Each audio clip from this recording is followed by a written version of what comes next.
और नहीं आए और 20 जुलाई सफल नहीं रहा तो मैं भूत बन के आऊंगा। આખરે કેમ લોકો એવો સવાલ ઉઠાવી રહ્યા છે કે શું હવે સરકારોની સંવેદના ભરી પરવારી છે?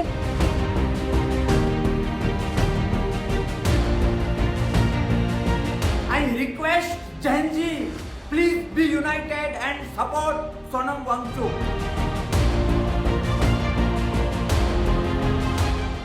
ભારતમાં એક સમય એવો હતો કે જ્યારે કોઈ વ્યક્તિ ભૂખ હડતાલ પર બેસે એટલે સરકારના પાયા ઢીલા થઈ જતા. મહાત્મા ગાંધીથી લઈને અન્ના હઝારે સુધી ઉપવાસ માત્ર વિરોધ નહોતો, પરંતુ સરકારને નિર્ણય બદલવા માટે મજબૂર કરતું સૌથી શક્તિશાળી લોકશાહી હથિયાર હતું. પરંતુ આજે સમય બદલાયો છે અને લોકોમાં એક ચર્ચા જોર પકડી રહી છે કે પહેલાની સરકારને ભૂખ હડતાલથી ફરક પડતો હતો, પરંતુ આજની સરકાર પર તેની કોઈ અસર જ થતી નથી. લોકો જીવે કે મરે તેનાથી સરકારને કોઈ લેવા દેવા નથી તેવી ચર્ચા લોકોમાં થતી જોવા મળી રહી છે. આખરે કેમ લોકો એવો સવાલ ઉઠાવી રહ્યા છે કે શું હવે સરકારોની સંવેદના ભરી પરવારી છે? શું ભૂખ હડતાલ હવે માત્ર એક પ્રતીક બનીને રહી ગઈ છે? તો ચાલો જોઈએ આ ખાસ અહેવાલ. લદ્દાખના જાણીતા શિક્ષણવિદ અને પર્યાવરણ કાર્યકર સોનમ વાંગચુક છેલ્લા ઘણા દિવસોથી ભૂખ હડતાલ પર છે. તેમની તબિયત સતત બગડી રહી છે, વજન ઘટી રહ્યું છે, ડોક્ટરો ચિંતા વ્યક્ત કરી રહ્યા છે, અનેક લોકો તેમને ઉપવાસ સમાપ્ત કરવાની અપીલ કરી રહ્યા છે, છતાં તેઓ પોતાની માંગ પર અડગ છે. અહીં સવાલ તેમની માંગ સાચી છે કે ખોટી તેનો નથી. સવાલ એ છે કે આટલા દિવસથી કોઈ વ્યક્તિ ભૂખ્યો બેઠો હોય છતાં શું સરકારો પર તેની કોઈ અસર પડી રહી છે? मैं बाहर से कमजोर हूँ मगर अंदर से बहुत मजबूत हूँ और मुझे उम्मीद है आप लोग अंदर बाहर दोनों से बहुत मजबूत हैं। तो ये मजबूती हमें चाहिए 30 जुलाई को, जब हम बहुत ही शांतिपूर्ण तरीके से मार्च निकालेंगे संकट तक और हम सब एक साथ चलेंगे और देश के लोकतंत्र के मंदिर में अपने फरियाद सुनाएंगे, अपनी प्रार्थना सुनाएंगे। आप सब चलेंगे हमारे साथ? वादा? तो फिर मैं किसी भी तरह 30 जुलाई तक जिंदा रहूंगा और नहीं आए और 20 जुलाई सफल नहीं रहा तो मैं भूत बन के आऊंगा। धन्यवाद। कैसे हैं आप? 19th डे इस हिसाब से ठीक। धन्यवाद। Feeling all right? Stable sir, okay, आप छोड़ दीजिए। 20th को सफल बना, 20th को सफल बना, हाँ सफल बनाएंगे। सफल बना तो छोड़ूंगा, नहीं तो भूत बन के आऊंगा। नहीं, आपको कुछ नहीं होगा, आपको कुछ नहीं होने देंगे। 20 को सफल। आपने पूरे देश को जता दिया है।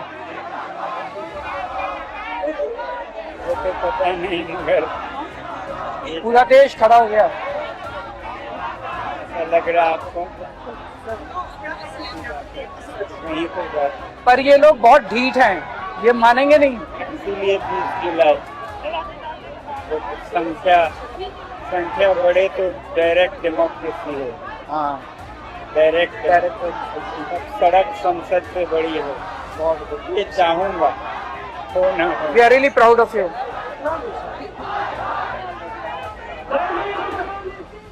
આ જ પ્રકારનો પ્રશ્ન આજે ગુજરાતમાં ખેડૂતોના આંદોલનમાં પણ જોવા મળી રહ્યો છે.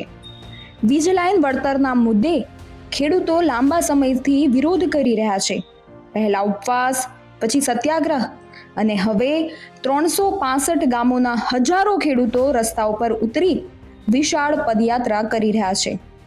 ખેડૂતોનું કહેવું છે કે સરકારનો નવો પરિપત્ર તેમને નુકસાન પહોંચાડશે, જ્યારે સરકાર દાવો કરે છે કે આ નિર્ણય ખેડૂતોના હિતમાં છે. અહીં પણ ફરી એ જ સ્થિતિ છે. લોકો સતત પોતાની વાત પહોંચાડવાનો પ્રયાસ કરી રહ્યા છે, જ્યારે સરકાર પોતાના નિર્ણયને યોગ્ય ગણાવી રહી છે અને આંદોલન હજુ પણ ચાલુ જ છે. મારે વાત કરવી છે સોનમ વાંગચુક, 59 વર્ષનો વ્યક્તિ આજે ભૂખ હડતાલ કરી રહ્યો છે.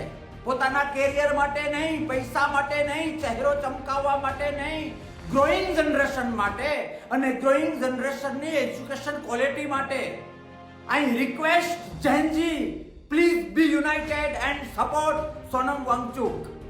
આ મોદી સાહેબ અને એમની સરકાર જે નીટમાં પેપર ફોડે, અવારનવાર ફોડે, એને લીધે ક્યાંક ને ક્યાંક એના નજીકના લોકોનું હિત સચવાતું હશે, પણ દેશનું હિત નથી સચવાતું. હજારો વર્ષથી ભારતનો એક ઇતિહાસ રહ્યો છે કે જે પ્રકૃતિને નફરત કરે એવી વ્યક્તિને રાષ્ટ્રમાં પગ મૂકવાનો રાઈટ નથી. આ આઝાદી પહેલેથી લઈને આજ સુધી ચાલી રહ્યું છે. સોનમ વાંગચુક, જેનો ચહેરો વેલ નોન છે, સેટલ છે, કેરિયર બનાવેલું છે, પણ એ એજ્યુકેશન સિસ્ટમને પ્રેમ કરે છે, એ ગ્રોઈંગ જનરેશનની આવતીકાલને અને શિક્ષણની નીતિઓને પ્રેમ કરે છે, અને એ નીટને લઈને અને નીટના પેપર ફૂટવાથી જે બાળકો, જે દીકરા દીકરીઓએ આત્મહત્યા કરી છે એના પરિવારને ગવર્મેન્ટ તરફથી કંઈક સપોર્ટ મળે એના માટે એ ભૂખ હડતાલ કરે છે. અને આ જાડી ચામડીની ગવર્મેન્ટ કશો જ રિપ્લાય નથી આપતી.